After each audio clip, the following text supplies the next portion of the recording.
Please, we need another mic.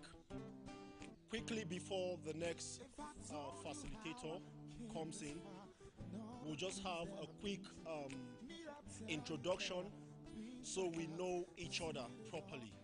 From the states we're coming from, local government, and if possible our states of residence. So mic please.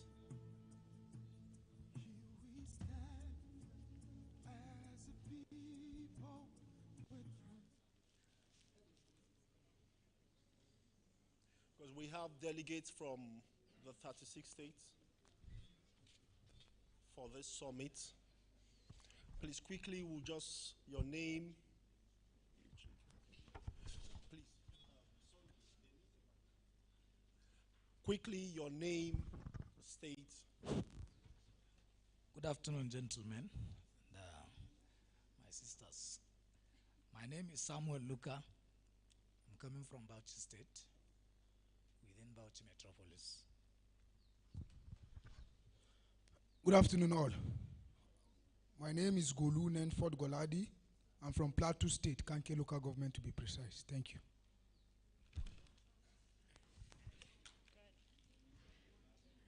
My name is Glory Zaru from Adamawa State, Lamurde local government. Good afternoon, everyone. My name is Fatima Ibrahim from Jigawa State.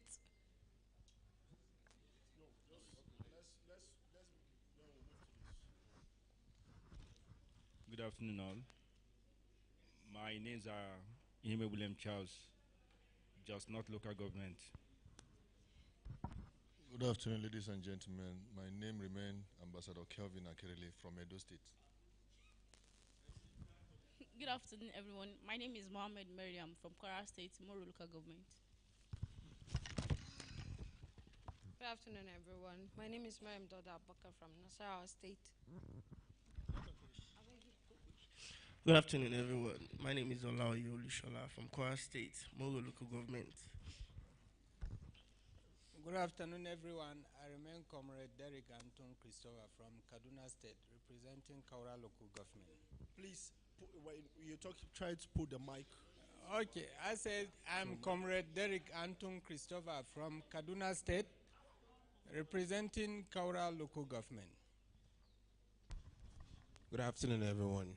I'm by name Joseph Nubuya from Jos. Good afternoon, everyone. My name is Jordan Nomaku from Benue State. I represent the Tukpo local government. Thank you all.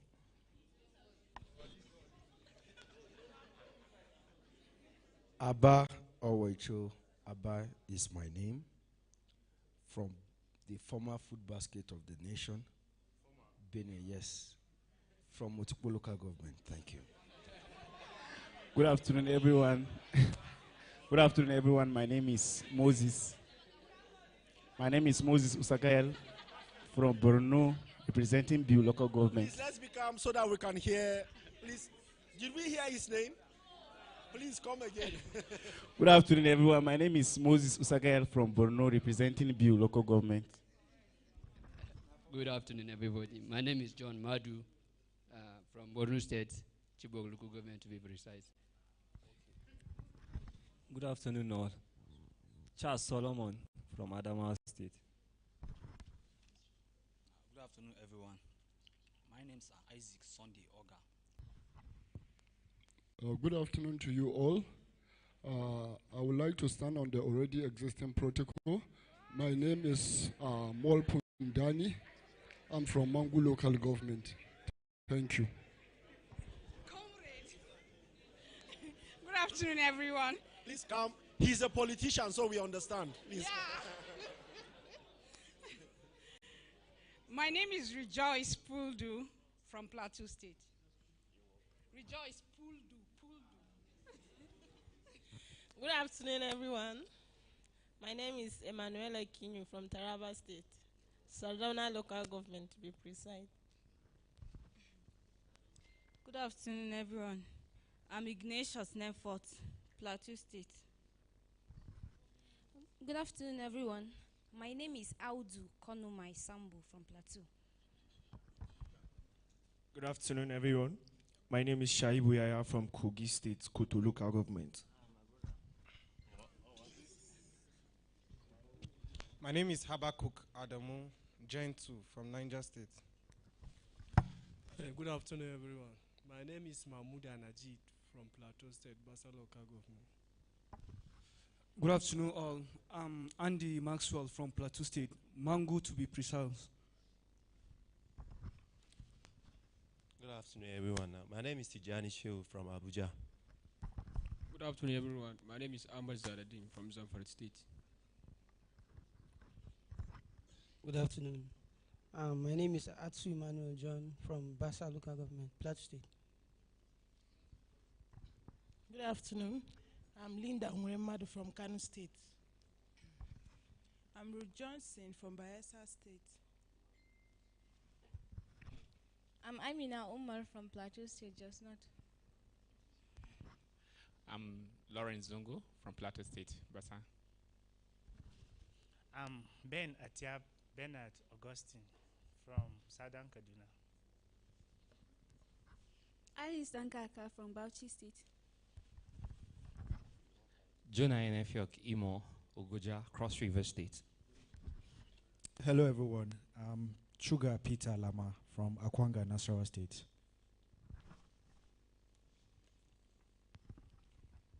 Good afternoon everyone. My name is Ochola Kennedy from Benin State.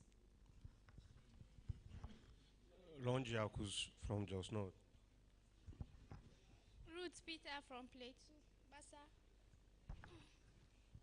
Fun Abigail Gold. Good afternoon, everyone, from FCT. Okay, let's pause from her, and then I invite Ishaya Inoa to come up. Then we continue after. Thank you, sir. Okay. Thank you so much. I believe we are beginning to be on a roller coaster for this program. I believe strongly that by the time we are done tomorrow, there would be no doubt in our minds that we need to commit on the matters of peace building and social justice in Nigeria if we must bring the needed transformation for our nation. The first speaker that ended, I need to say this at this point, is a board member of the Psj. He is the executive secretary of the organization. I didn't say that from the beginning. That was an oversight from my matter, and I apologize in his absentia. I'm sure it will be captured in video so that he's known. Let me also quickly recognize Lawrence Zongo. Lawrence Zongo is the anchor guy. Lawrence, would you like to stand up? He coordinates, thank you, he coordinates ICON here in Nigeria. ICON stands for International Committee on Nigeria. You see a roll-up banner standing side by side with that of Psj at the entrance right behind this wall. We are working together in many ways. Psj and ICON, the same organization in many ways.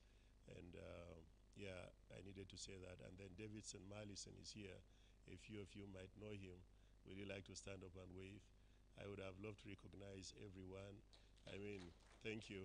He's a very dear brother with me, of mine. We began volunteering at Psj together, and he's good. He has a strong hand on social media, and we are in the business of Psj together in many ways. Thank you very much. I conscripted Derek to be one of the hands to be moving. Where is Derek? Thank you very much. Would you like to stand up so they see you? Thank you. Thank you, Derek. Yeah, so this morning I just arrested him and said, you do this. And the manner of person he is just agreed and began to do that. I will suspend the pleasantries, of course. I have many whom I will recognize tomorrow so that I don't take our minds off the focus of why we are here. But we are going to continue. Let me announce that at 2 o'clock, Mahmoud, I have secured a place for my Muslim friends and brothers. There is a hall here that is clear. When you step out by the left-hand side, there is a hole, it's empty. I have asked the cleaners to mop it to get it set for the Jumu'at prayer.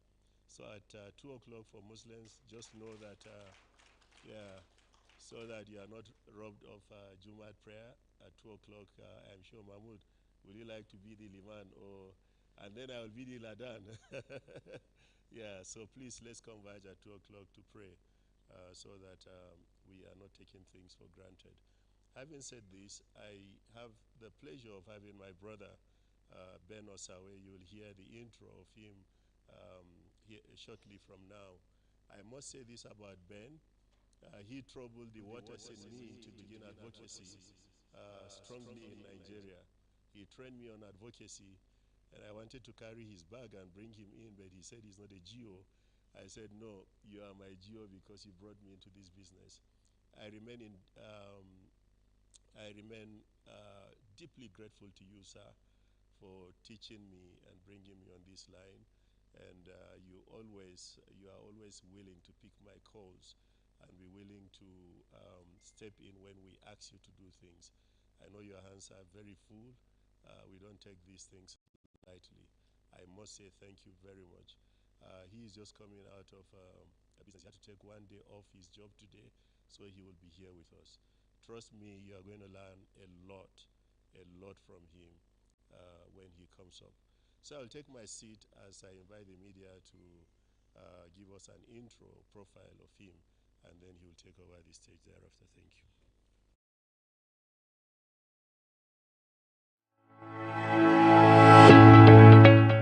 Ben Osawe works as an advocacy manager for Tearfund Nigeria, a UK-registered charity with an office in Nigeria. He holds a master's degree in political economy and development studies. He is passionate about social justice and committed to deploying innovative alternative approaches to seek to influence the powerful and change system, policies and processes in favor of poor, weak and vulnerable communities in Nigeria as his contribution to supporting transition to a just, peaceful and compassionate nation that works for the common good. He is married to Asta and they both have 3 children, Levi, Jemima and Daniel. Please make welcome Mr. Ben Osawe.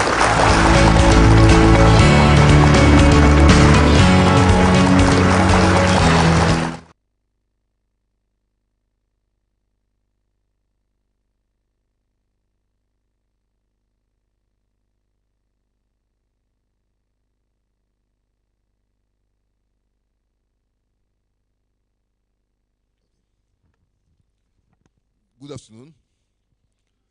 I'm so thrilled and excited to see this category and array of the people who are coming from different states and who are committed to pushing the boundaries. Thank you. And to writing a different story for our nation. It's a privilege. I do not take it for granted. Thank you very much, sir, for this opportunity to share just some thoughts while I try to get my system up. I think essentially that's, I'm 61, 6'1". Yes, so that you know that I'm not talking theory. I have been through certain things in terms of the triumphs and the trials of our country. So for people like me and Soludo and in our 60s and Obi and all those people. So I mean, no, in terms of age and the experiences we've had, because we are products of our environment and the experiences we are having. And so there is a lot of experience in looking at the context and what it is saying. So I gave my slides to the media. They'll project it, I think so. They'll do the projection where I speak from here. I hope that can be done. Okay, good. Let me just quickly go there. So that I've taken a lot of your time because of the mix-up. Because I was supposed to be here very early in the morning. That's why I took this leave. But unfortunately, came to a situation where we had. Okay. We're going to look at the first thing. I think we'll begin from the point of looking at the first one.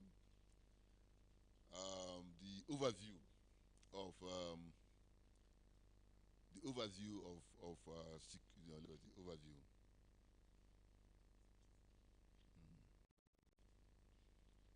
Do when it talks of overview of insecurity from global perspectives. Media, are we there? The justice issues that calls for engagement. So if we begin from advocacy and looking at that's not the thing. It's to lay the foundations clearly. Now, overview of insecurity from global perspective. Can the slide be on? Slides, number 1. You know, I usually like to control my slides myself, so it's easier. But now you are trapped. You know, you are just in a situation in which you can't move forward. And so good. So this is the first slide. That is the topic. Overview. Give you an overview of, I want to thank God for this Professor Tiaki, who did a good job of laying foundations and looking at those global historical things that, in terms of justice and how those are being reproduced. We're going to look at that and how we are reproducing that in the context of our nation. And so we can be very clear on how we are engaging. So I'll use this outline. It is just some of the outline, just an outline. Outline. Number 1, can you flip over? Outline, that's the second slide now. Good. Can you see? Can you see from there? Okay. It's looking very. Now, number 1, we have the introduction. Then we'll look at we'll just try to unpack some concepts of, security and human security and make that kind of distinction and place our emphasis on human security.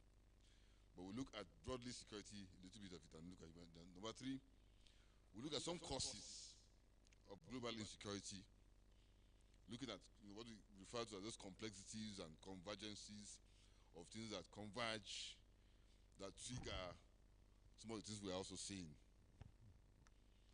And then we'll try to do some kind of mapping of insecurity within a changing global context, to map the regions, nations, the continents, and see how there's a jostling for power among some of the people who are globally looking at and trying to take the nations, whether it's non-state actors, whether it is the people who the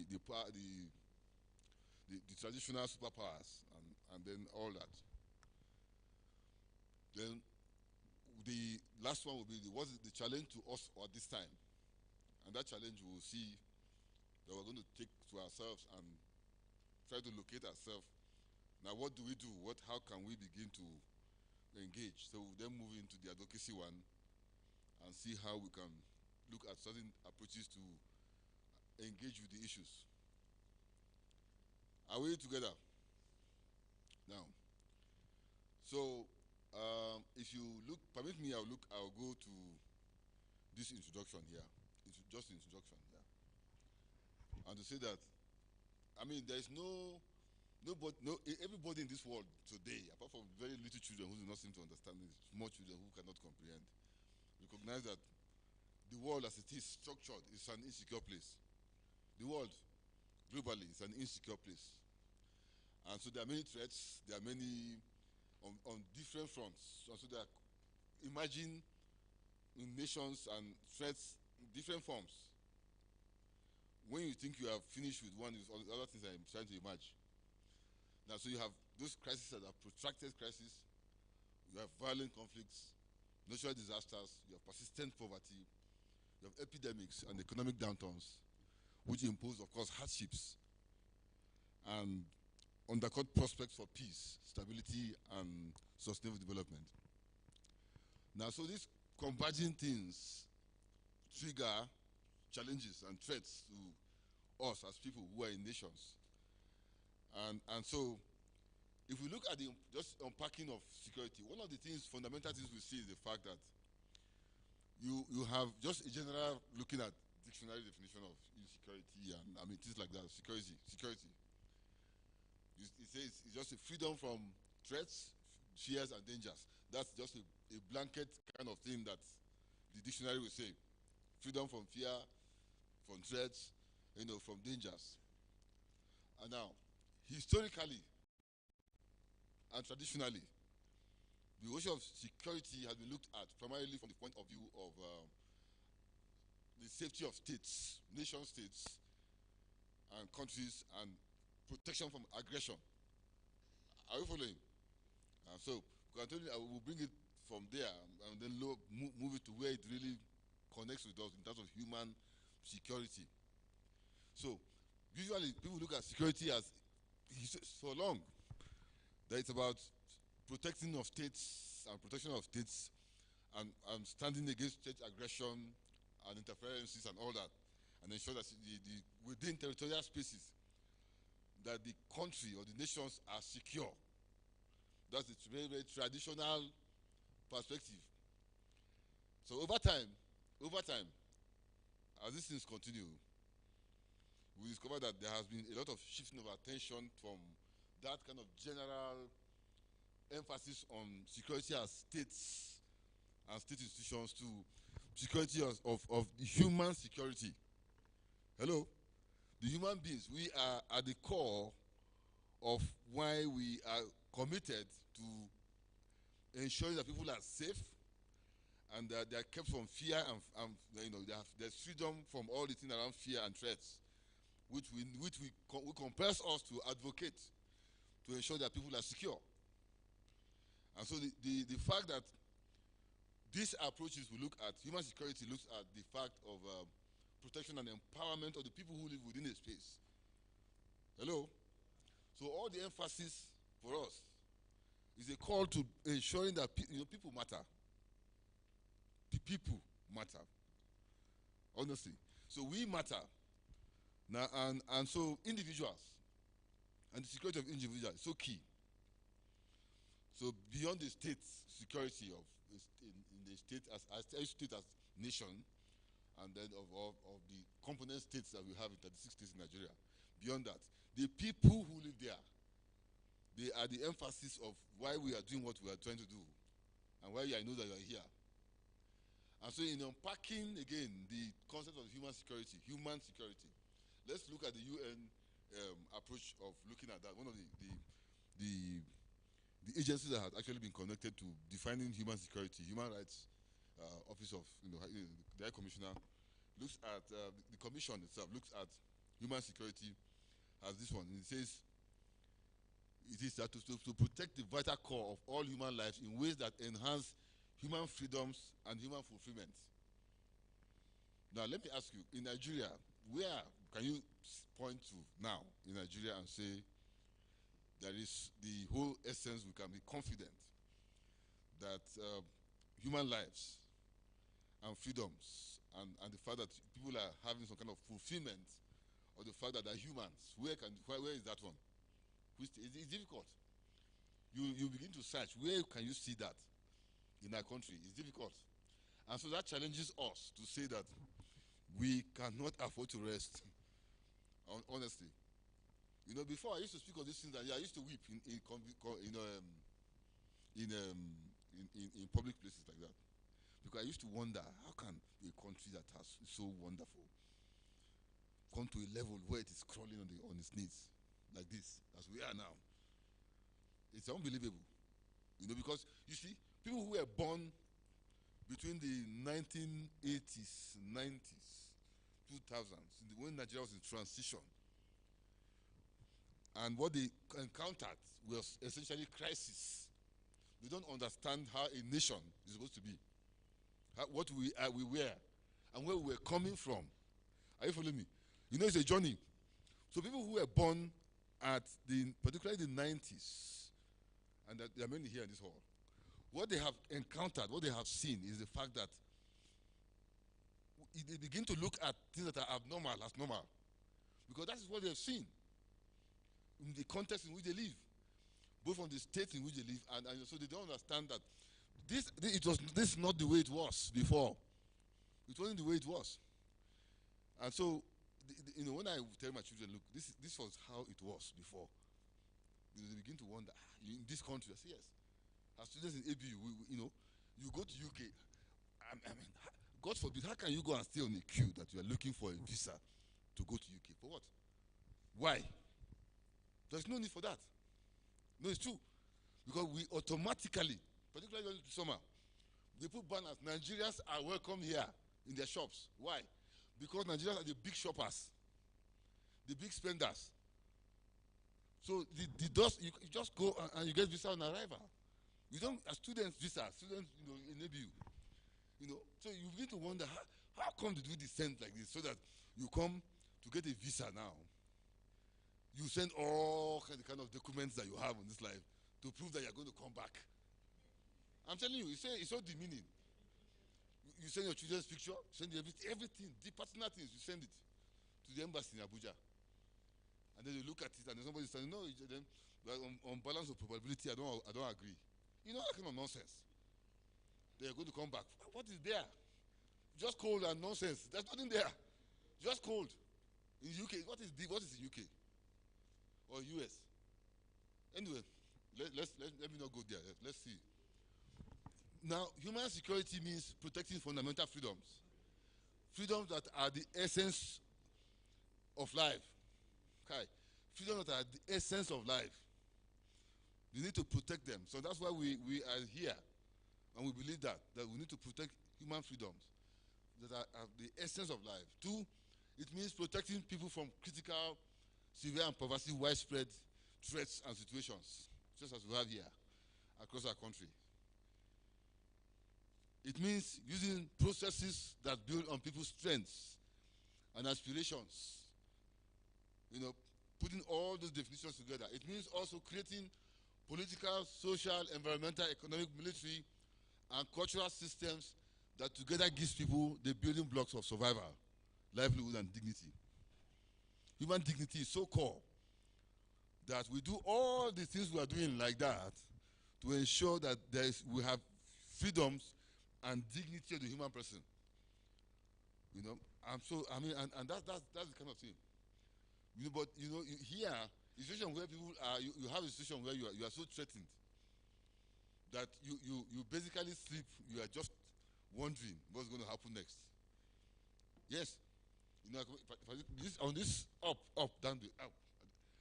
Particularly it used to be very bad. Up, that's K quarters. Up that side. Because before you know it, at 2 a.m. you are hearing gunshots. I'm telling you. And you'll be hearing gunshots. We live on that other side of town. This other, in the Kwang side. My goodness. Sometimes you need to wonder whether you are in the war zone. Because the bikers, the special forces, and those who have come to kidnap are exchanging gunshots of different kinds for hours. Here, you need to wonder what is this? So in that kind of situation, how can you creatively, build systems that work? You cannot work because you are not at ease. And so you will need to tackle it, and the need for advocacy and the essence to have justice issues that are underlying a lot of the issues that are throwing up what we are seeing. Because most times we look at the tree, look at the surface of the tree. We don't look at the base of the tree. What is triggering? What is there at the base? Going below the surface to discover that there are issues there, and it is those issues that we need to address to be able to see some kind of positive thing that we want to see as fruits. And so now, the idea is that, which I looked at, why human security? Why human security? Why? First, 3 to 4 things I just mentioned. Why we need human security and why it is needed is the whole idea of the response to complexities and interrelatedness of both old and new security threats. The reality is that currently, before as we are getting to the year 2000, hello, year 2000, there was somebody called Samuel Huntington. He did a report on the world, looking at the world with the geopolitical power globally, and some of the things that will shape the world. And he said that because of the contentions that will emerge in the future, the core contentions will be around ideologies. Hello? Ideologies, yes. He was right. Cultures and ideologies will clash of civilizations. And so, before 2000, so what was happening is that while other countries were setting systems in place, that as we are approaching the new millennium, we begin to see new threats and begin to find a way to deal with them. Nigeria was still on the old template, holding on to the old template. Even in the NDA, our high institution where we train the military, they were still holding on to the templates of the traditional idea of the Civil War. When you carry gun, this is the line between Benin State and Enugu. This is the war front. We have to carry a gun to go and shoot. No. The thing is that you have now begin to have dimensions of threats that are not just kind of all these kind of things that we were seeing before. So the idea was that these guys were supposed to look forward and begin to train their people to take care of what was going to emerge. That was the idea. Now, when Europe at that time was doing in 1999, they were doing a plan for their young people. For example, look at universities in Europe, 2000 to 2050. That was we're in 1999 though. You understand? So that is how to look at things. And for advocacy, people who are doing advocacy, it is impossible to do advocacy without a mapping of the geopolitics and the drivers of change within nations and within spaces. Are you following me? So you know how to address those issues, blocks like that come. Because not one thing. It's things converging together. And so we need human security and the need to secure and address issues of the old and new security threats. You know, this whole thing of this jagged thing is the fact that we're talking about interrelatedness of many things, of many issues that are converging and creating chronic and persistent issues like poverty, which connects with ethnic violence, human trafficking, climate change, health pandemics, international terrorism, sudden economic and financial downtowns. You know, just so it's not one thing. It's not hello. So such threats tend to acquire international, transnational dimensions, and they move beyond traditional notions of security that focus on external military aggression. In other words, when you have a convergence of all these things, you have, for example, you have in 1960s, 64, 63, hello, there was one guy who studied, they called him the Desert Warrior. Have you heard that name before? Desert Warrior. He's a Nigerian. What's the meaning of the Desert Warrior? This guy his name is Dr. Newton Jubuno. He's an old man. I think he should be in his 80s. 80. But in 1964, thereabout, he just graduated from one of the universities in UK. Are you following me? He read engineering. Just about 2 days before he left the UK to come to Nigeria, he had a discussion with his professor. The man looked at him. Now that you have finished from engineering, what are you going to do in Nigeria? He said, well, I'm going to set up a practice and just start it. So the man told him that no, that is too small a goal. It's too small an ambition. Are you following me? You need to look for something that you're going to give your life for and spend your life on that will impact society. Are you following what I'm saying? And that's why for a lot of who are here, I celebrate you for being here. That there's need to give, it is beyond just food and house.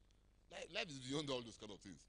It's about the fact that when you rise up as a human being, what is it that you are able to give this society to shape it to what it is supposed to be?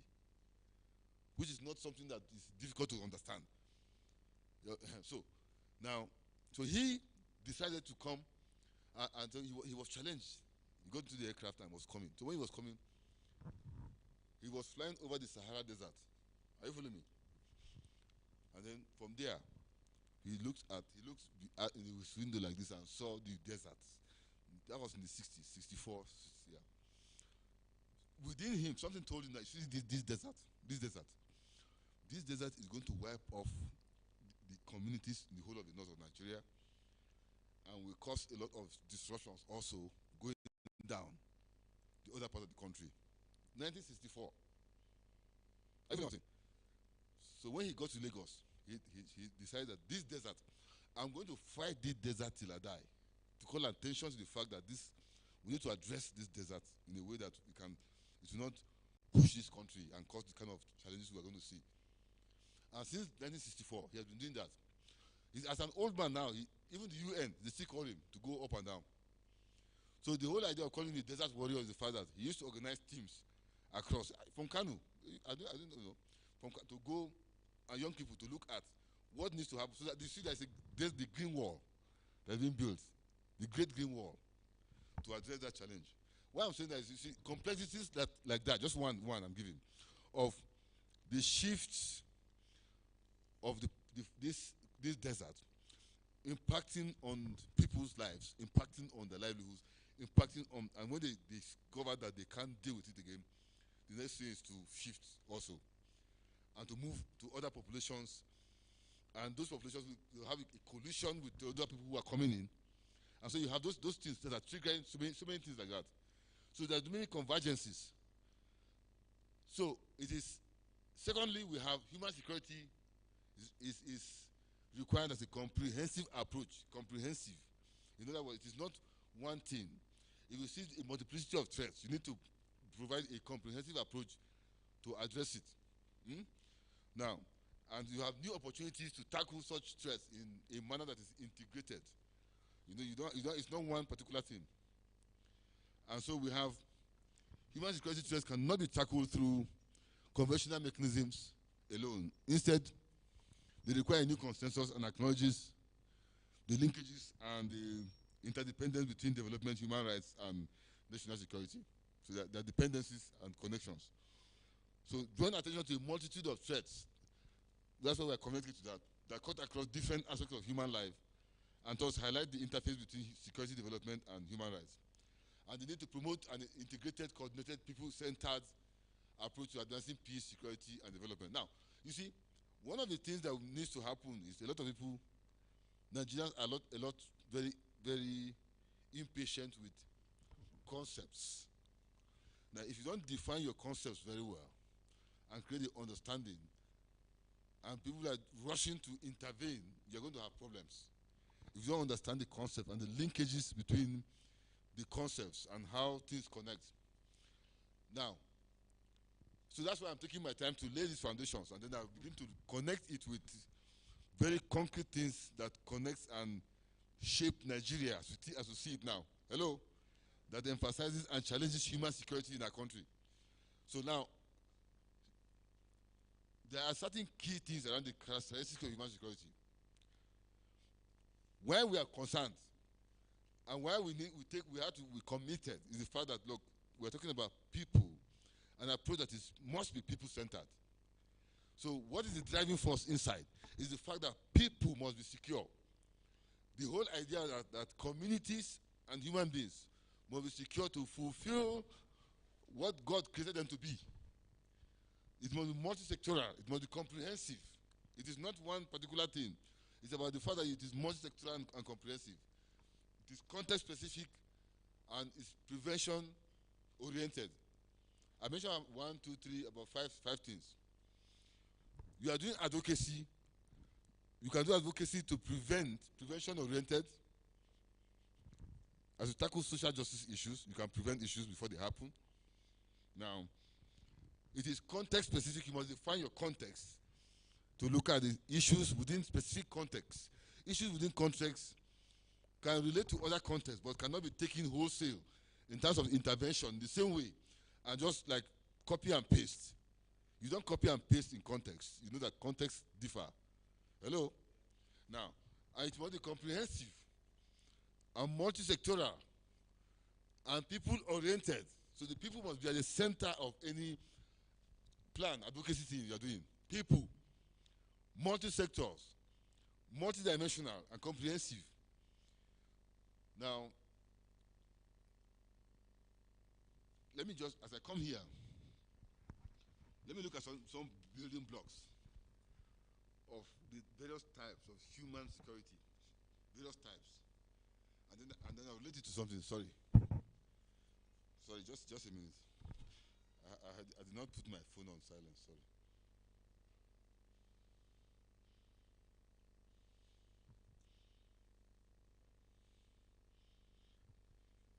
Now, in terms of human security, we have number one, we have economic security. Hello.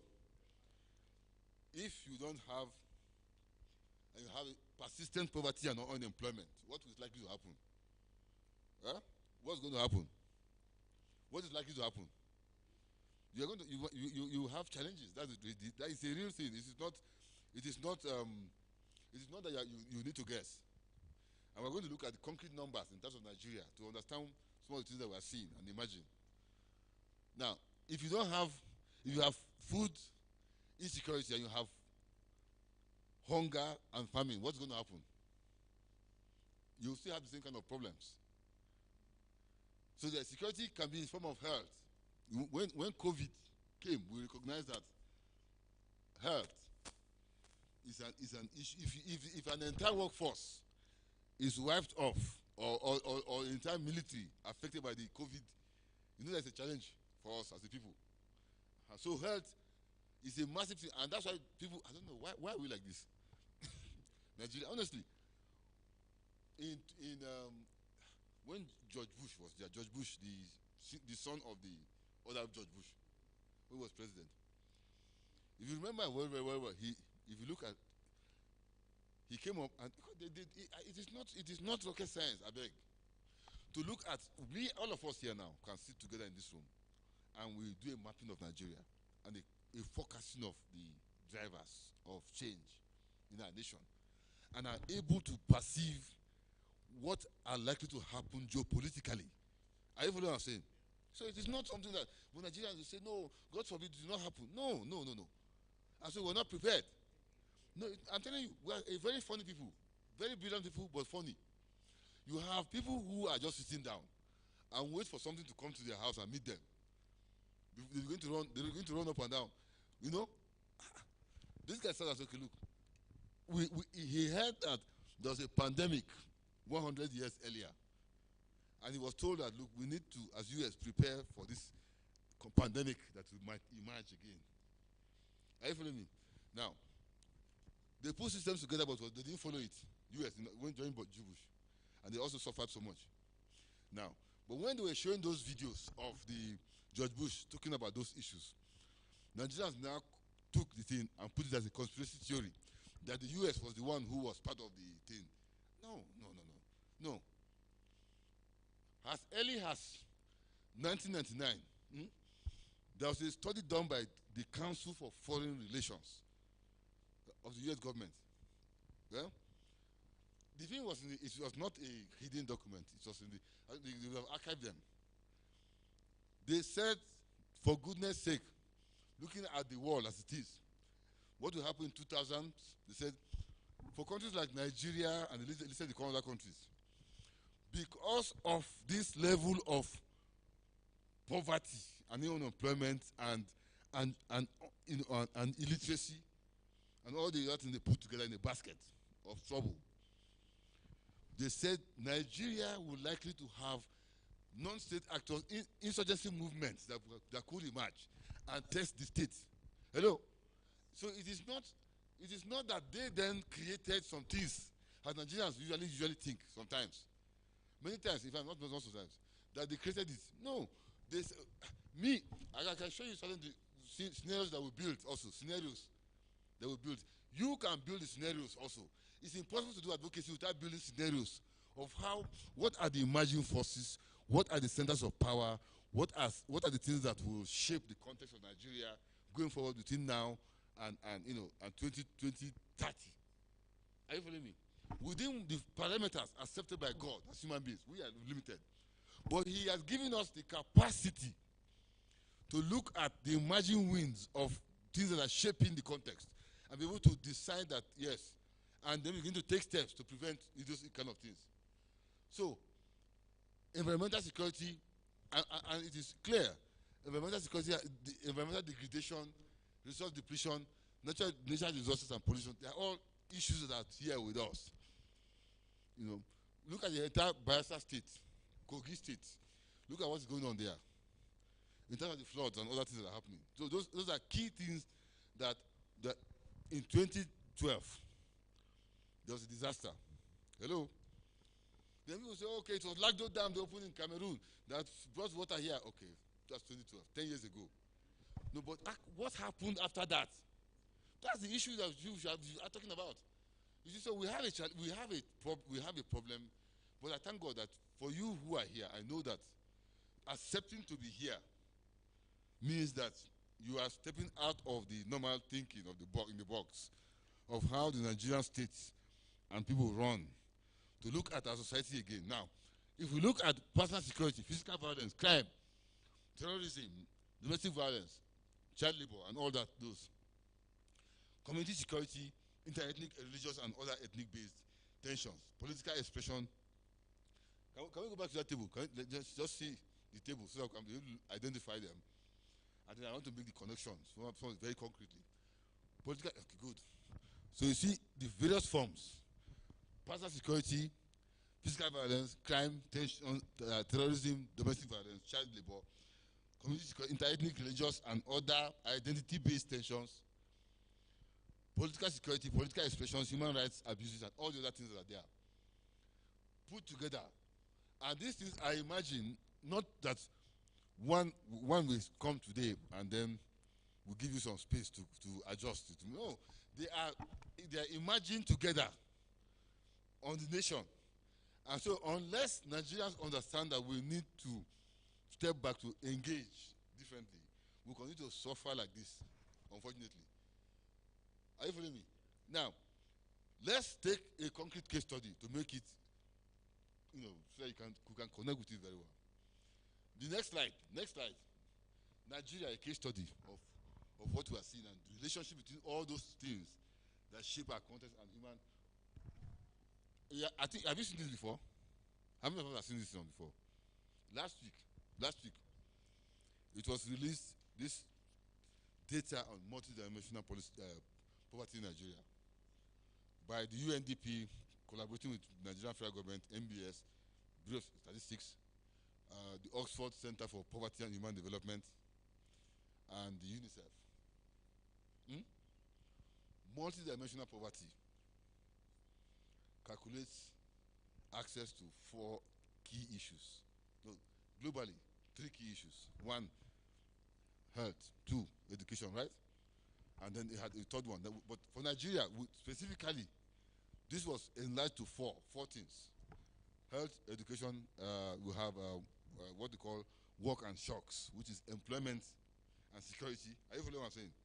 So they combine those two together and looking at every state, taking 56,000 Nigerians to do looking at across, not, you understand what I'm saying? So you can get a comprehensive data on Nigeria, 56,000 people, the various states and local governments, and they came to something here. The number of poor people in Nigeria by zone. This is geopolitically northwest of Nigeria. We have 45.5 million people who are multidimensionally poor, which means no access to what? Education, health, security. You understand what I'm saying? Unemployment, there's employment. Are you following what I'm saying? You understand? Now, Sokoto State is the poorest state in Nigeria, multidimensionally, with 90.5%. And then somebody sits down there and says, "I'm governor and I'm also local government chairman." Why? What is that? That means that 90% of people there do not have access to those 4 things, which are the key things that will make about human security and the person, But because of the fact that we have clouded the matters, so citizens are not even looking at the man. at the leader. They're looking at something else. They're looking at ethnic issues. They're looking at religious issues. And those are the things that ignite us. To say that, come on, how can we in this state, 91% of us are multidimensionally poor, no access? That's the questions.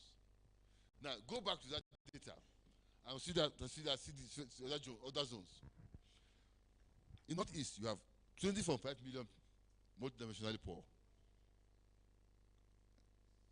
Now, in North Central, you have 20.2 million that are poor multidimensionally. In Northwest, you have 16.3 million. In Southwest, Southwest. Southeast, we have 10.9. South, you have 19.7. With all the oil wells, 19.7. You understand what I'm saying? So the matter is not about one person who lives essentially in Kano, who is your problem immediately. The problem is that the person that is saying is leading you with all the resources, you're doing something that you are not asking a question about. Are you following what I'm saying? So you cannot have access, your children will not have access, nothing at all. You understand? And so it becomes very easy to manipulate people along ethnic and religious lines. Because they are then not able to even think again.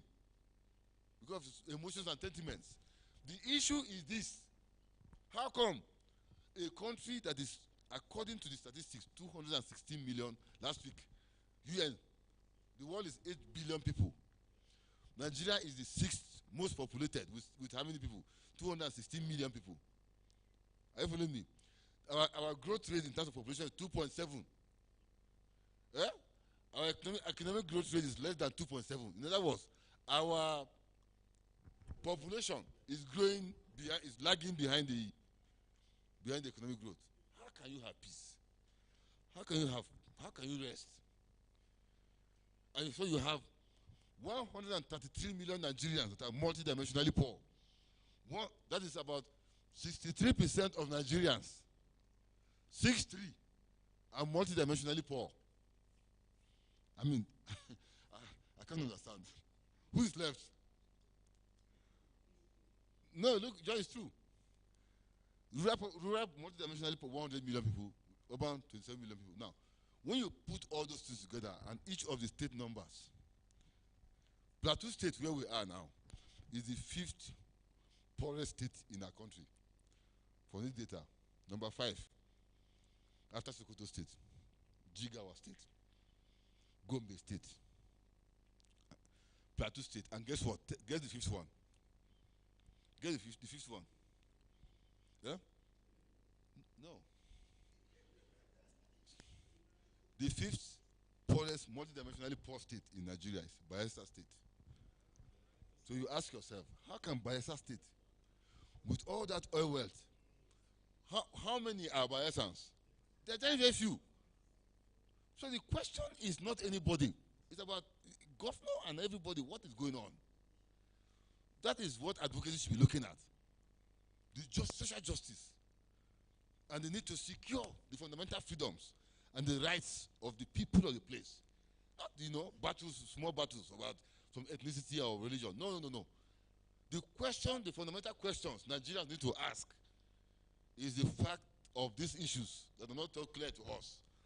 And what are the numbers saying? When I ask, what are the numbers saying? What is the data saying? Are you following me? I'm saying? In these states,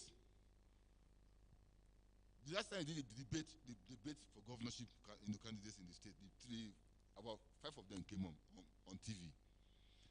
And they asked them, what is the unemployment rate in Plateau State? They didn't know. If you don't know the unemployment rate, what can you do about it? They don't know. They don't know. I'm telling you. One was so ridiculous that he said it's 5%. In this state, it's even higher than the national average. Poverty and unemployment in the Plateau State. With all the resources, with everything that is here, the state is still poor. So you ask yourself, if you look at all the resources that are coming, where is the money? What has it gone into? But we're not asking those questions. The next thing that happens now is that if I'm going across there and I knock one guy on somebody, God forbid, and the person, today is Friday, and the person wants to go to mosque, and me, I'm a Christian, he says I'm Christian, and then he shouts, within the place where that location where I might be lynched. But that is not the issue. That is not the issue. The issue is the fact that people have been brought to a level by the people who are so-called leaders. So there are people that they are at edge, frustrated, and crying so much, and deprived, and so become instruments in the hand of others to manipulate. I'm telling you the truth. To manipulate. So if all the state numbers, can you go there again? They are listed there. And it's so bad that you see Sokoto, Bayelsa, Gombe, Jiga, Plateau 5, Yobe 83%, Kebbi 82%. And Taraba 79%, Zamfara 78%, Cross River 75%. Benin 75%, Bauchi 73%, Kaduna you have 73%, Katsina 72%, Borno 72%, 92%. So it goes like that across. The documents are in the public. It's not something that is hidden. Just Google it, you see the entire document. Now, when you have that kind of thing, of course you're going to have massive crisis. The entire thing around the global index for peace globally.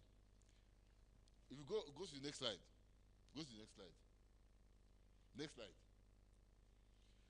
There is this index, the global index of peace that comes out every year, that categorizes countries according to an index of factors that are related to that, the issues that the index that they use in multidimensionally, the poverty index. And you discover that most of these countries that are here, Africa and Middle East, they are the ones that are majorly in crisis because of the fact that human freedoms, dignity, and all the other things are not addressed. Issues about poverty is high and everything is there, disasters. So you have perpetual poverty. So there's very low peace around this side, Nigeria and the Middle East. And Africa and the Middle East.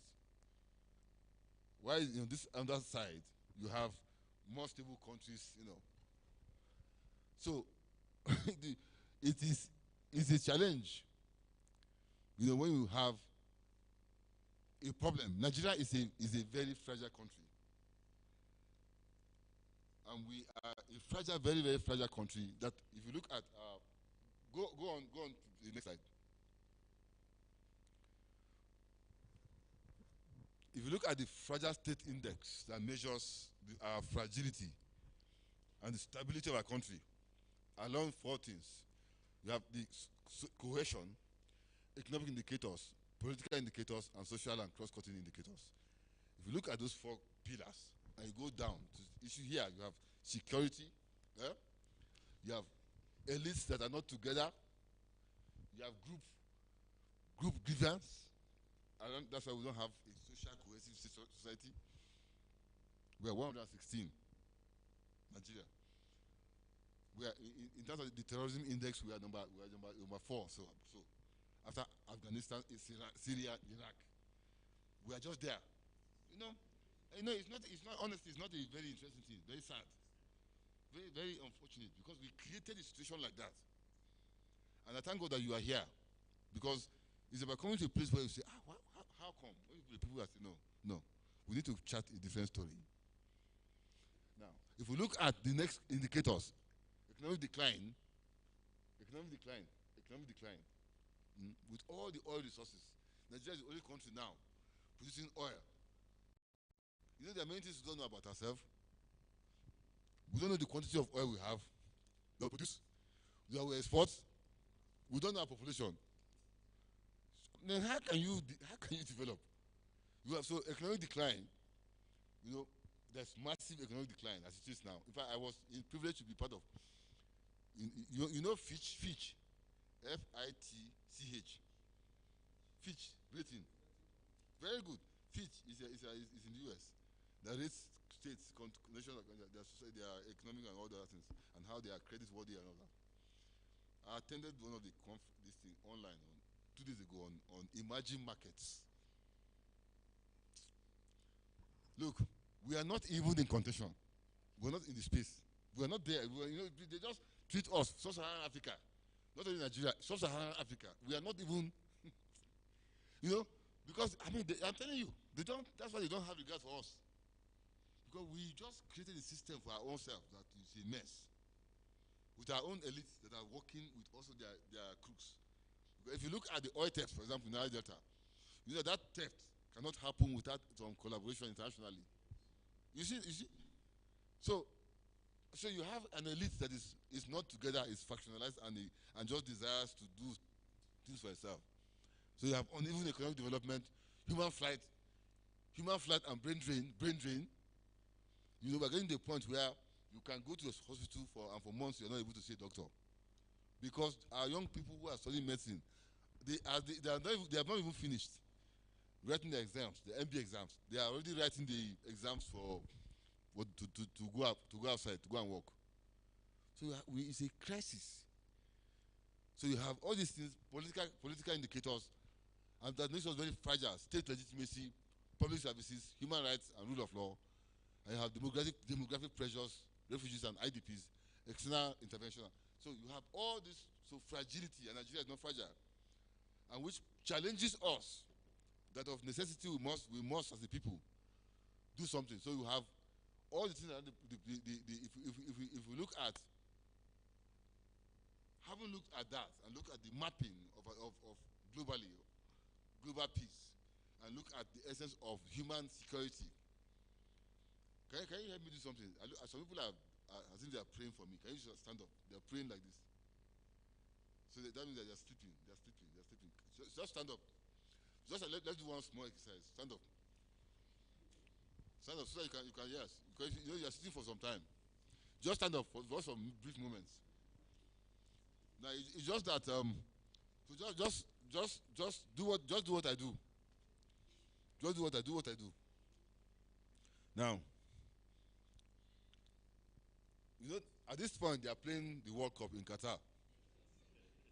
So let's do something that relates to football. So I pick the ball. You repeat it. I pick the ball. I pick the ball. I put it here. I pick the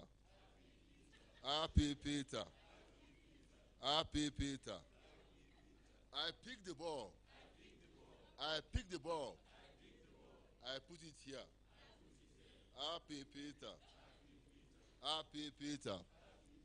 I pick the ball. I pick the ball. I put it here.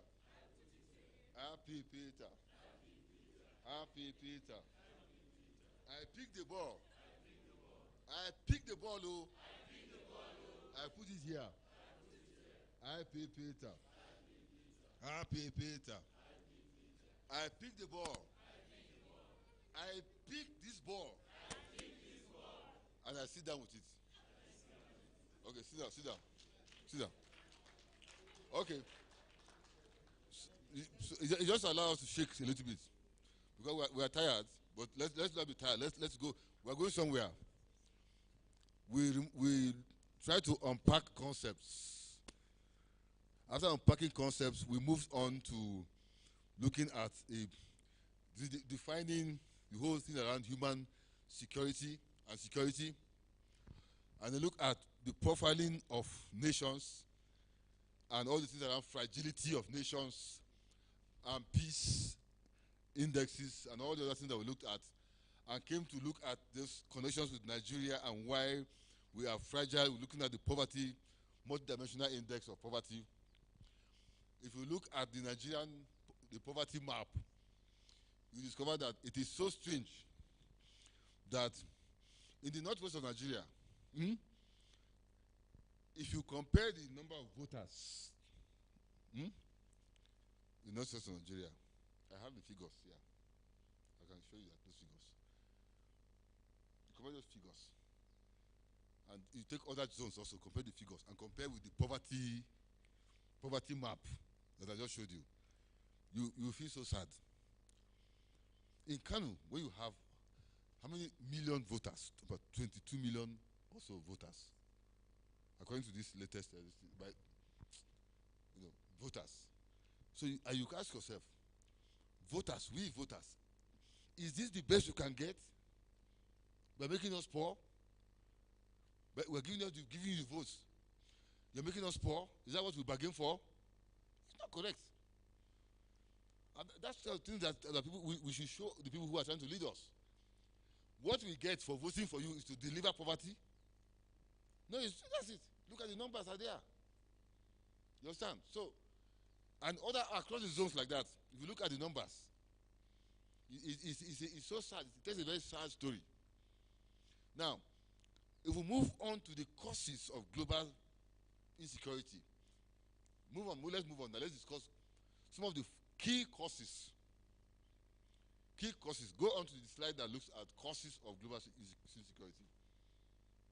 Because we looked at historical issues with the first session of justice, of how injustice and justice issues is taken internationally and reproduces in those countries.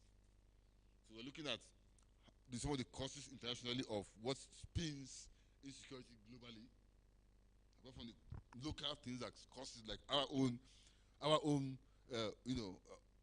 issue of not delivering what we're supposed to deliver in terms of what we're seeing with poverty. Now, but if we look,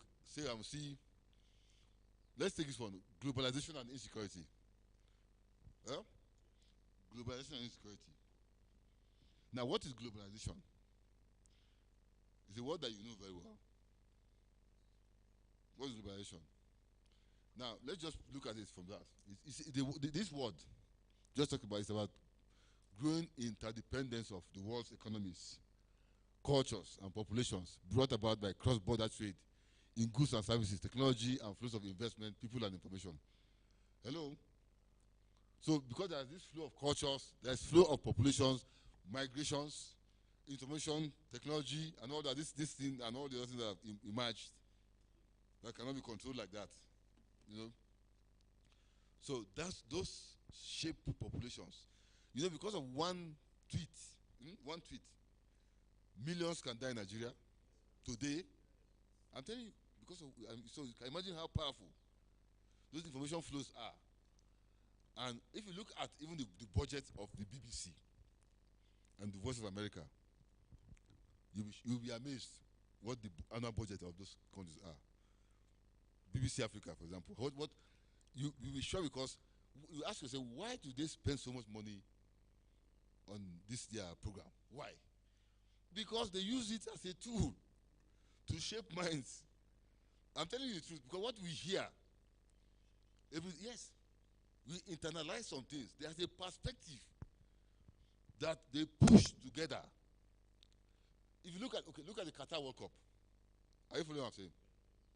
What is the global push in Qatar in terms of the information that is contending there? One of them? Exactly. That's one of the major things that is being pushed globally. That's the truth. But people are just looking. It's okay, they're looking at football. No. If not that the people from Qatar are resisting also. Before you begin to understand, you cannot understand what will happen after the World Cup, after the Believe me, that's the idea. We decide to shape the minds of a group of people who live in this country. Push information to them. Spend so much money from BBC. Target them. Target populations. Change their mindset to a particular pattern of thought. So, this global space provides that. So I referred to this man before, Samuel Huntington, 1992. Hello, go back there now. This slide. He talked about the fact that people's cultural and religious identities. Can we go back to the slide? People's cultural and religious identities. No. The cultural, the one we looked at before. No, not here, not there. Go back to the last one. The previous one. No, that looks like globalization. Next one.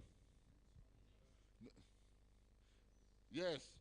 So This guy talked about the clash of cultures through globalization and cultures, identities, both cultural and religious, cultures and ideas like LGBT, for example, that people frame, to twist how people should. So suddenly I just discovered that I just wake up today I'm feeling like a woman. Today, how? How is that? I mean, it's just, honestly, it's not, and so people they begin to take it on. So it's a shape. In fact, if not that we are resisting it, it's have been so bad. So we have a situation in which we are going to have more of that, more of such global push in cultures, through information, through technologies, even the LGBT story, even for cartoons for children as low as 2 to 3 children, they are there. They're in the space, connecting with them. Are you following me? No, it's true. So when was that? One year like that.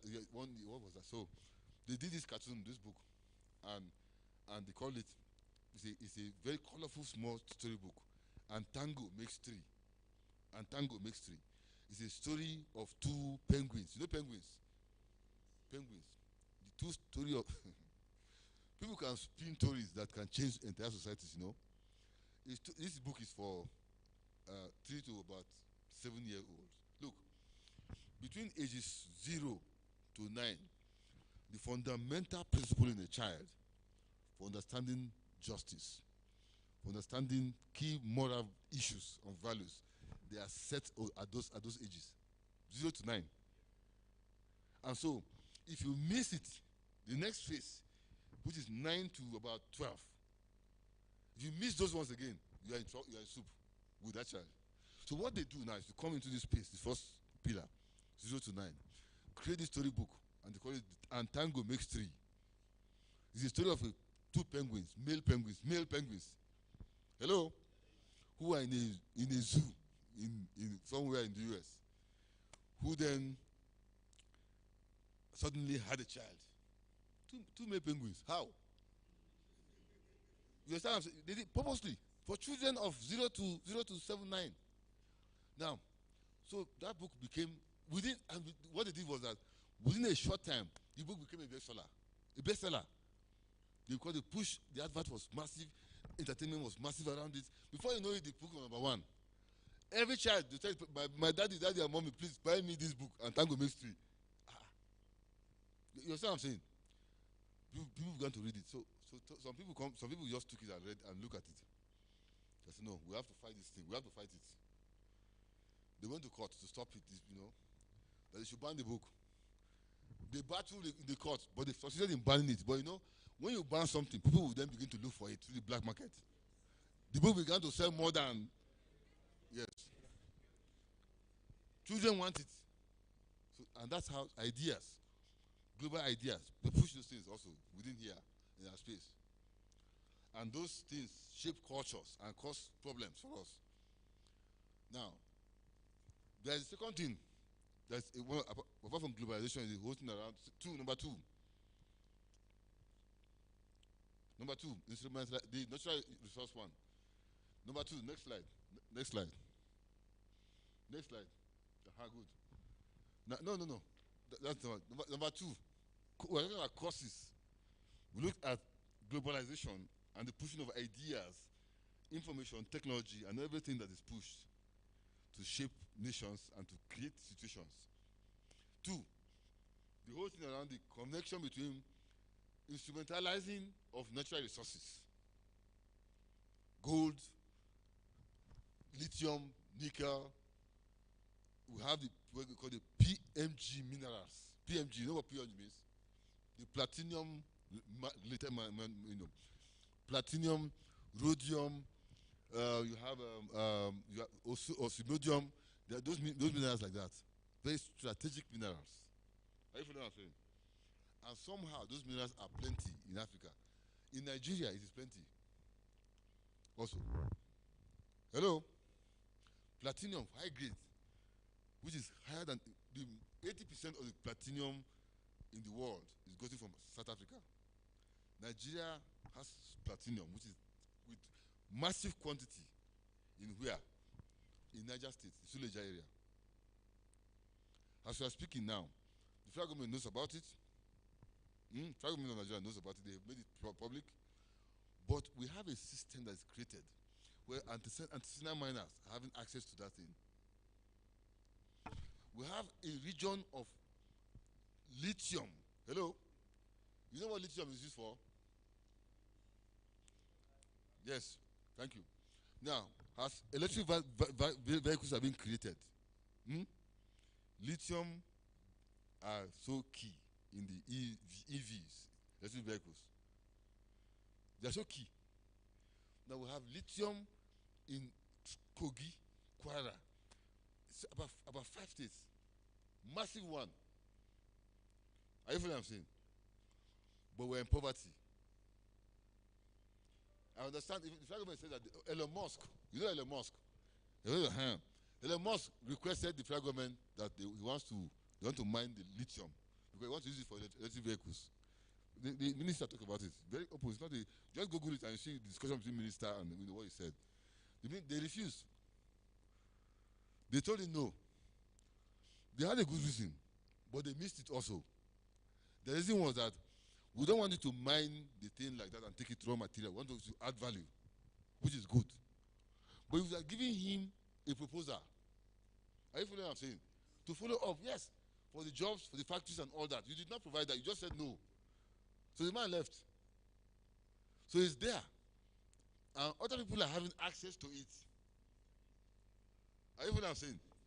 And the nation is getting poorer. You have rhodium in every, you have it across. Gold is like water in Nigeria. Gold is like water here in Nigeria. The entire belt from Zamfara to where? To Birnin Kebbi, all the other Katsina, all those places. And that's why we have contentions also. We cannot rest. Those innocent citizens cannot rest. They are supposed to be enjoying it, but it has become mired in a conspiracy between the elites of Nigeria. The people who are in the military, the politicians, and all the networks and international partners. And there's perpetual crisis in our country. But you know, the poor people who do not have access. How many minutes do I have more? Okay. Let me see my time. Sorry. Okay, good. Now, the poor people who do not know, they will then tell them that look, your problem is one Christian man or woman somewhere. If somebody is in Zamfara, you tell him that he believes it. But one, he has been cut off with access for education and those ability to reflect very critically. That these people who are mining this, who have this stretch from here to Birnin Kebbi, to Birnin Gwari, not Kebbi, Birnin Gwari, across that belt. Gold is like water there. We're not enjoying it. And that's why we need to, as I'm speaking now, the political elites have access to those things, which are taken to Dubai. It's very clear. It's not something that's hidden. No, it's true. And so, people are getting poorer, and conflict is increasing.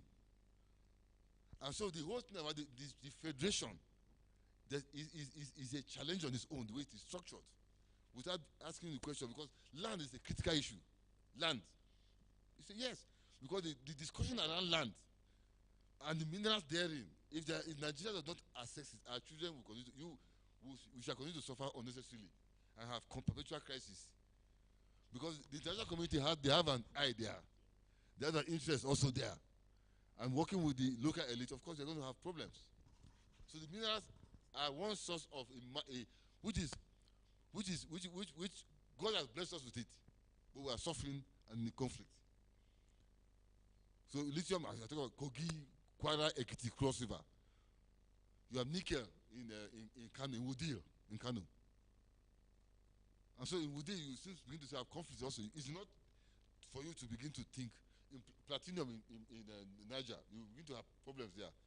Not because of the fact that we are causing them, but because something need to happen to prevent others from coming there to cause challenges.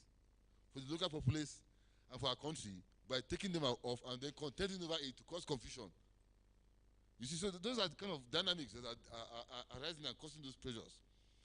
Now, if we move on to the third thing, superpower ambitions. Superpower, ambitions or superpower. It's another thing that causes the ambitions. They have all the, you see, this, no, go, number 3, ambitions or superpower, ambitions. Superpower ambitions, China, USA, and France. Africa is their testing ground for everything that is everything. Ideas for interest of their interest pursuing that. You know, I'm telling you. Look at France.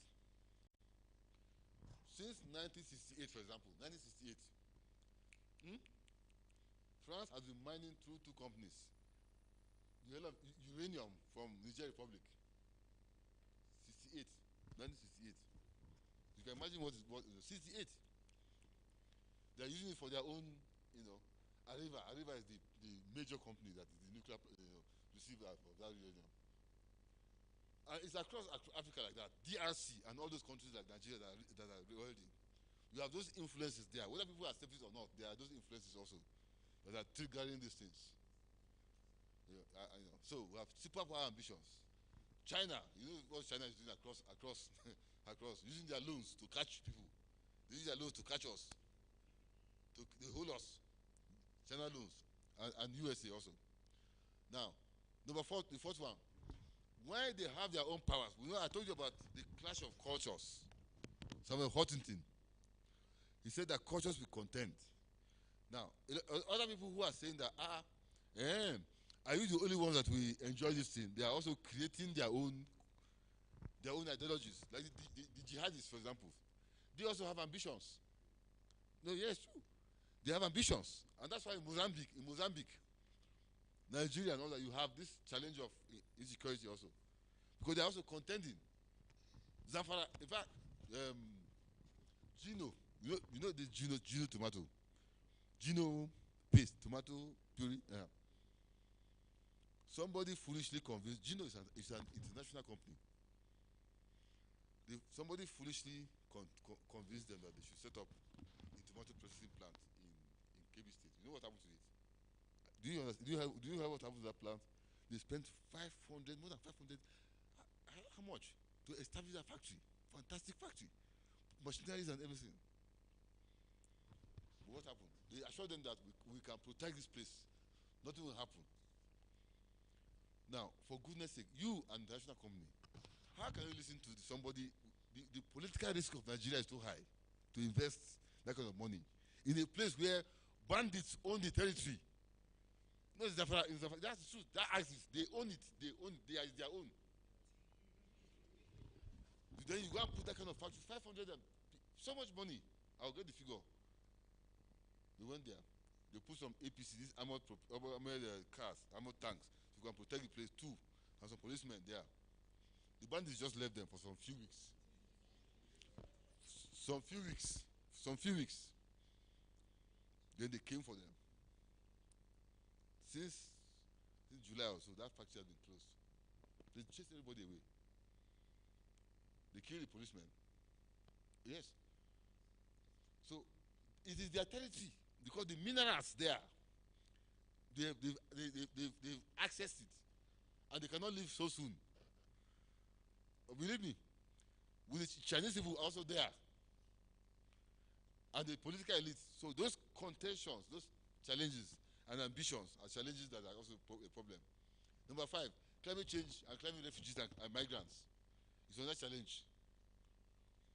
The climatic crisis is pushing people also to abandon their homes and run away from those places to other places.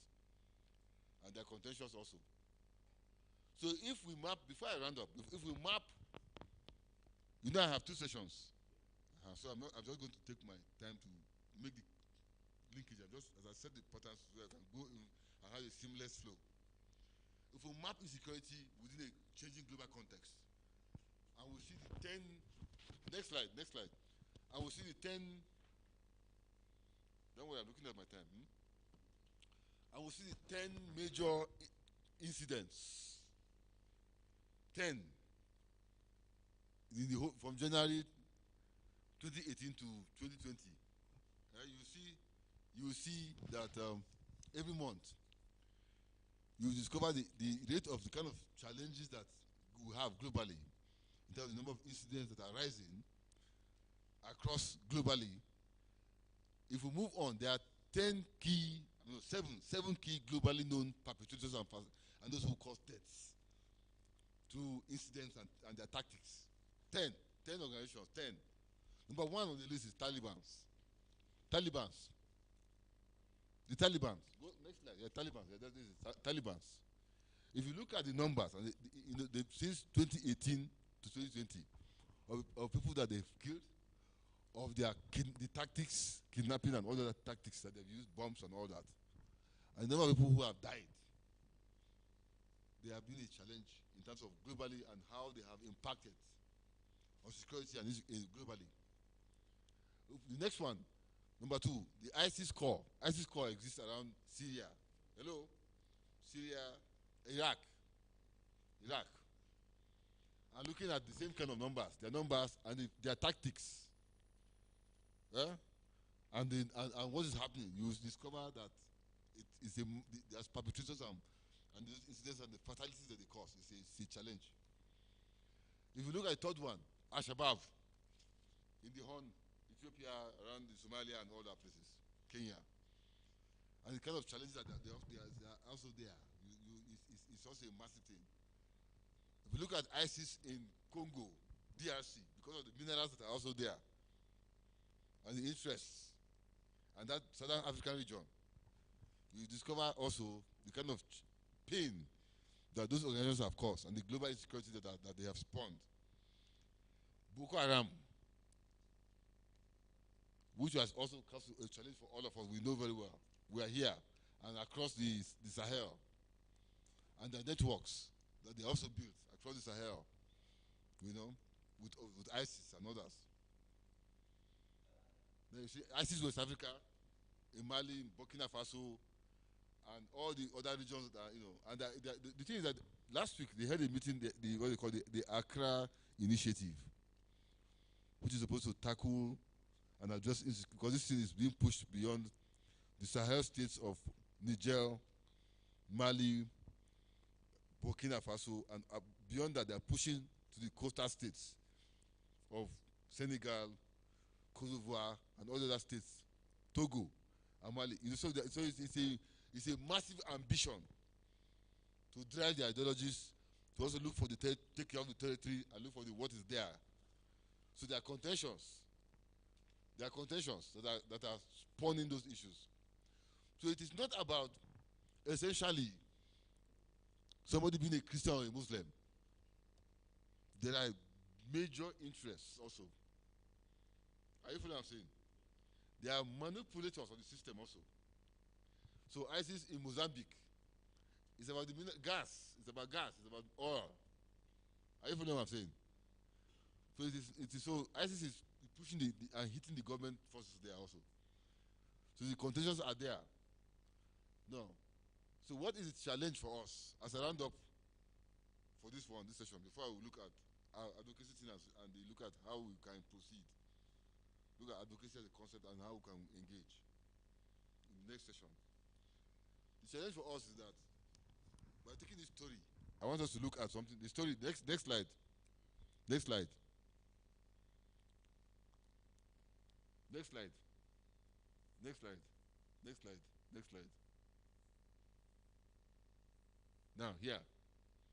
The challenge for us as a roundup now is the fact that we have this story of a mouse trap. Hello? There's this mouse in a farm with the farmer and his wife. The mouse came out and saw the fact that he was looking at what the farmer and his wife were opening in a box, and discovered that the farmer and his wife they bought this thing, a mouse trap. Hello? So he shouted. This mouse shouted, "There's a mouse trap in the house," because there are other animals in that place. "There's a mouse trap here. There's a mouse trap here. There's a mouse trap here."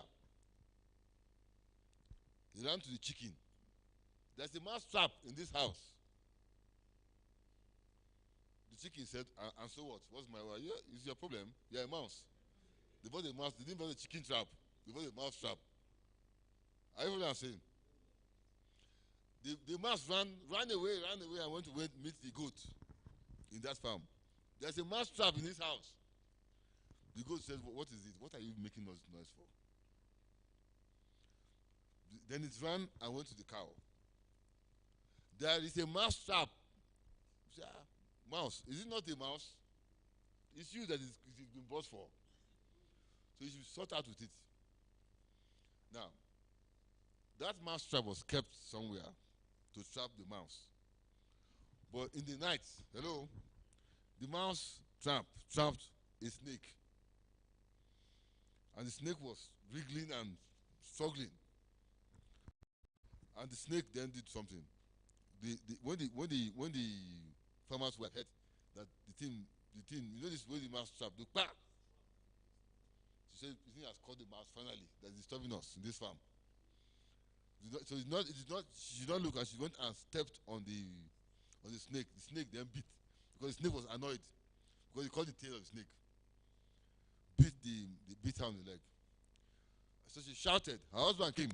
The workers in the farm came. They carried her to the person that would treat her. The person said, this snake is a bad snake. He doesn't know, he's not too sure that he's going to try, but he doesn't know whether he will survive. So in the evening, she was feeling very cold. She was feeling cold. So then she has fever. So they have fever. It's okay. Let's get pepper soup for her. They got the chicken to make that chicken pepper soup, because it was very ideal. Cook pepper soup for her. She was still sick. She was very sick.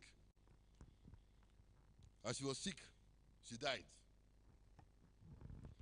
The first day that people come there, oh my God, the villagers, they came to look at the place. They said, Kai. Then the husband of the woman looked outside. Said, Kai, you see that goat there? Go and bring it to kill it to feed these people. Hello? On the day of the funeral, there was a bigger crowd that came. What did they do? They went for the cow. They killed the cow. Now, what is that story telling us? Yeah? What's the story telling us? What's the story telling us? To relate to what we have been doing. Hello? No, wait. Let me start from here. Yes. What is the story telling us?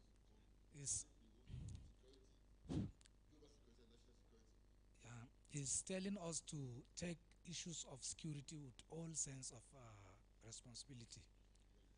Thank you very much. Let's take the second one, and then that will be so. Yes, the lesson from the analysis there, that security matter is not one person's business. It's everybody's business. Thank you, sir. Thank you very much. So just the last one. Thank you very much. Thank you. Last one.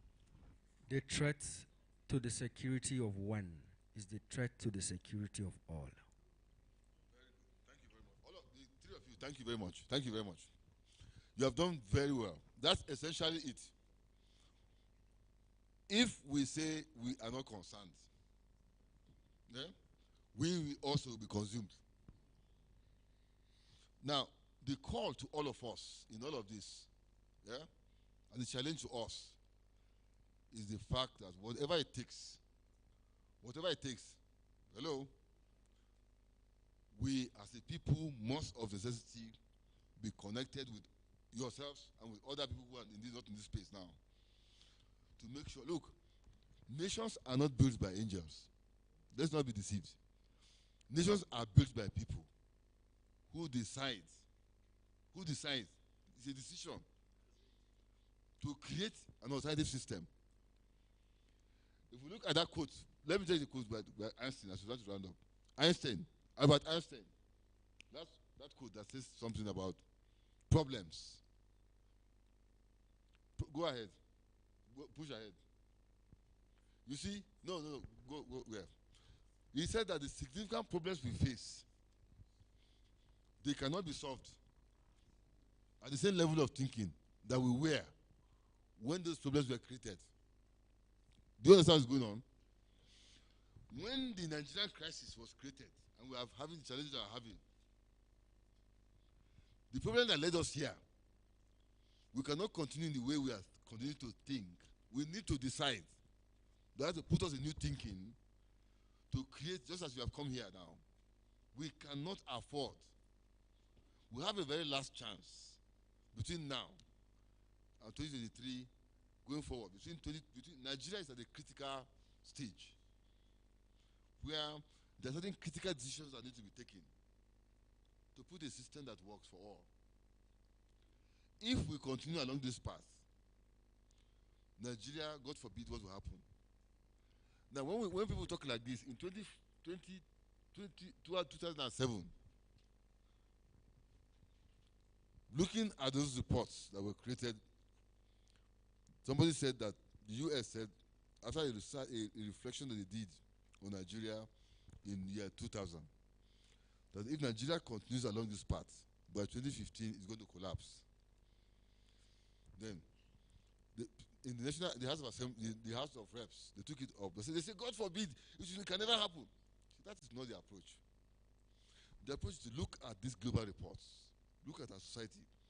What needs to shift? How can we shift it so that we create a system that works for the common good?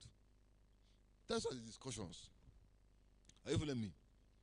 Now, the US effort, the same thing that you can do as advocates who are advocating, to sit and look at what are the major drivers of change in Nigeria. Where are the centers of power?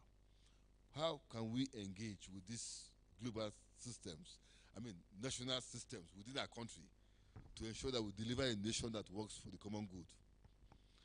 Those are the conversations. So it is beyond the normal thing that we are used to about some kind of ethnicity, some kind of religion, and all those conversations. We have identities. It could be religious identities, as Muslims and Christians, fine. Or as tribes, ethnicities, Yoruba, Igbo, or whatever. But the point remains that we are human beings. Principally, as human beings, we have human needs. And because we are located in this society with the resources that we have, there is a vision of a society that is different from this that we need to create. Hello? As I give the mic to this for him, to just quickly say that, look, some people need to pay the price. But when if you have paid the price, they think it's by dying. No. We're not calling you to die. No. You need to pay the price in thinking out a system that works for all and to put it together. In the US, last thing I'll say when I sit down, how did the US come to this stage where they are? They were part of the UK, right? Britain, they were part of together, right? There's some people who say that, Kai, we are oppressed here. We need to create a different place, country. Eh? Now, when they moved away, they left and migrated from there. And they came here, where they are. There's a lot of confusion. Hello? But it took three men, just as we had 3 men in Nigeria. We had our own Awolowo, Sadana, we had Zik. There are 3 men. One of those men was called Hamilton. The other man was called John Jay. And the other was called James Madison. 3 of them also, founding fathers. Now, Hamilton, they had what they call, they sat down and said, no, we need to create a system that works for all. So it takes people, not angels. Yeah? Now, Hamilton sat down and did not give himself sleep. He put together 75 papers. Hello? On different issues across that relates to how can we live? If we want to create a system, taxation, how can we tax ourselves? Or only 75 issues. Yeah? And 75 papers. James Madison came up with his own contribution. And the other guy came up, John Jay came up with others. So they created about 181 papers or so. They call those papers the Federalist Papers. They paid the price in not resting and sleeping, in the inquiry. And they came up with a system that built one of the most successful countries today, right? In human eyes. Are you following me? So it takes you and I, and all of you, to create the system that we need. It does not take angels to come down. They will not come. They will never come. So it takes all of us. And in doing that, there are certain concessions and negotiations in the space that needs to happen. And understanding and have a bigger dream of a society that works beyond what we are, a narrow prism of Christian and Muslim or Christian and Muslim or Yoruba and Igbo. No, those are not the things. Because for so long in our history, those things have been used to tie us. But we have refused. And that's why we are here. And the call is to you now to sit together and to commit to engaging in a different way that will deliver our nation from the current path. Thank you.